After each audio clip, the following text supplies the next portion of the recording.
We don't know. We do believe that reinfection is possible, and we need to see how long after your initial infection you may get reinfected. We're not too sure how often this occurs, and we're also not too sure what are the predisposing factors that possibly the initial infection was very mild and which was not enough to mount a big immune response.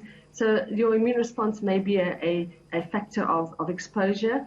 How much virus you're exposed to initially will depend on how big your immune response is. And so it's very important to try and understand the interplay between exposure and immune response and how long that immune response lasts.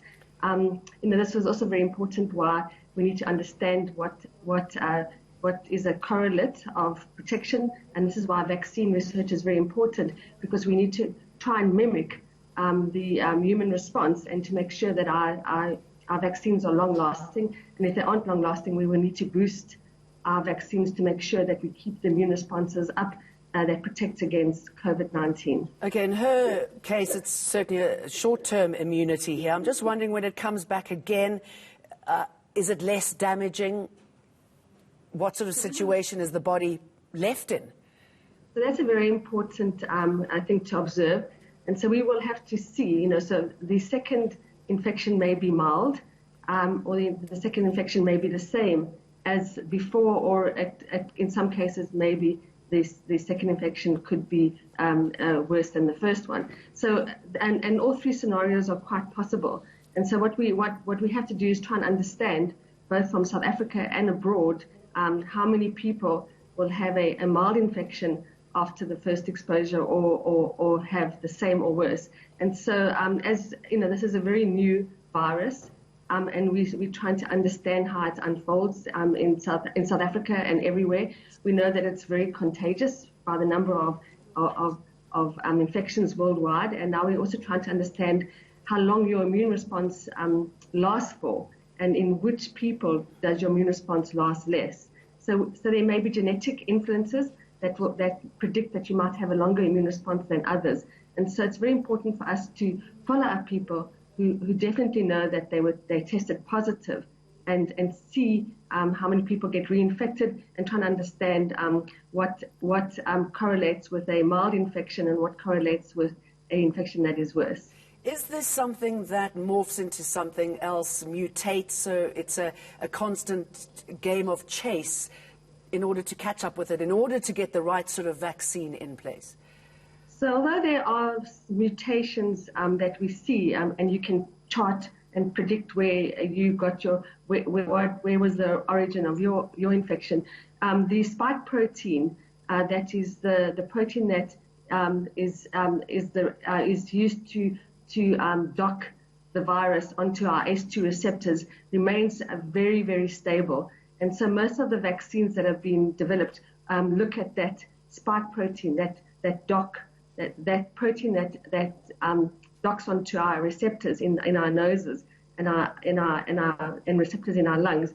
And if we focus on that spike protein, we should be fine, because that spike protein seems to be very stable. And Glenda, let me ask you very briefly, if you will, this vaccine developed by Oxford University, it has no side effects. They're getting rather excited about it there. How does that parallel what we are doing here in South Africa? And once we've found something, how quickly before we can roll it out? So it's very important. What we're doing, we're concentrating 10 to 15 years of vaccine development into 6 to 8 months. And so we have started the vaccine trials in South Africa, which will mimic the Oxford trials. And we are rapidly enrolling participants, and hopefully we'll also be able to expand to other parts of the country. And we expect that there should be initial readouts towards the early next year. And at the same time as the readouts are happening, there's global expansion to develop a vaccine so that there can be global distribution. The mere fact that we are involved in the local testing of this vaccine puts us in good stead to have access to the vaccine after we know it works or not. There are other vaccine programs that will be coming, and so South Africa is very lucky that maybe between 2 and 3 other big vaccine trials using different platforms will also be evaluated in South Africa, putting us in a very good and strong position to negotiate for access should any of these vaccines be found to be efficacious. Good, we're going to need it. I'm wondering what your response is when the WHO said that South Africa's rise in COVID-19 cases could be a precursor for the continent. I think that both in Africa, the amount of or the burden of COVID-19 has been underestimated. There's not enough testing, so South Africa has the largest amount of testing in Africa, and so it's very hard to know already how the coronavirus epidemic is unfolding in Africa because we don't do enough testing.